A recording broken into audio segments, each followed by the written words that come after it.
Hello, everyone.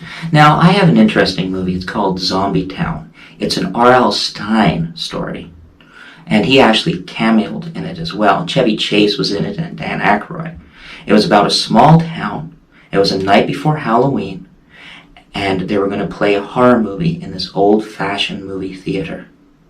That's all I kind of want to tell you, but there's a lot that does go on in the movie, and it could have been way better than it was. It was very low budget, and it's a shame because if it was a higher budget, it actually probably would have done a lot better in the theater.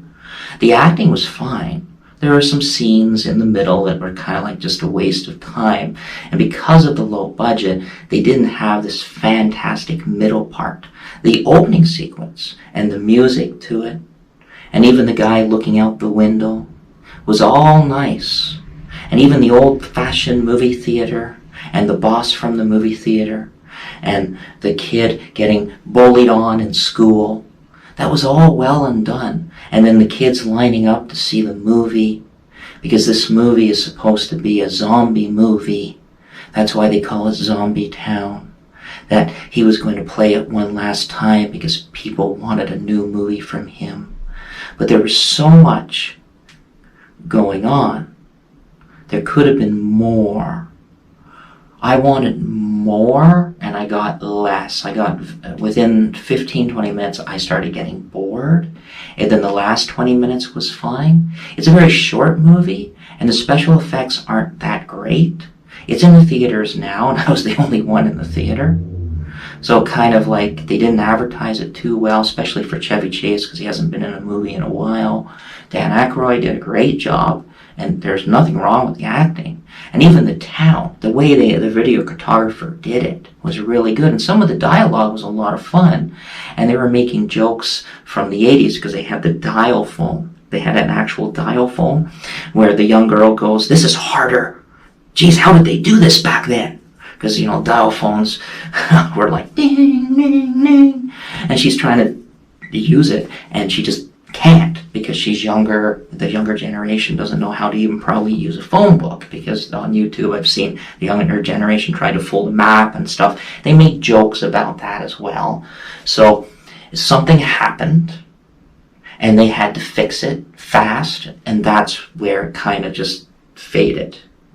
They build it up, and the ending was okay. This should have been just a TV movie or something on Prime. Going into the theater to see this is not worth it. A one-time watch, it's fun because I like Chevy Chase, and that was fun to see him, and it was fun to see Dan Aykroyd.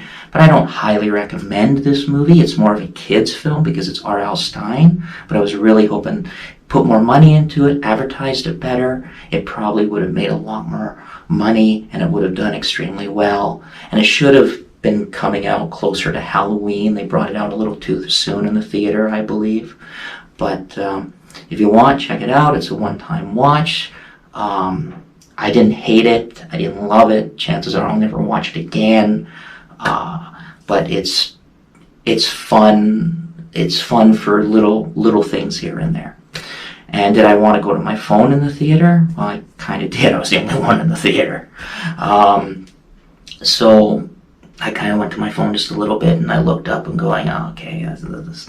But Zombie Town, Dan Aykroyd, Chevy Chase, kind of worth it. Check it out. The acting's good and everything. Prior to that, it's just a bit slow, and it should have been a higher budget.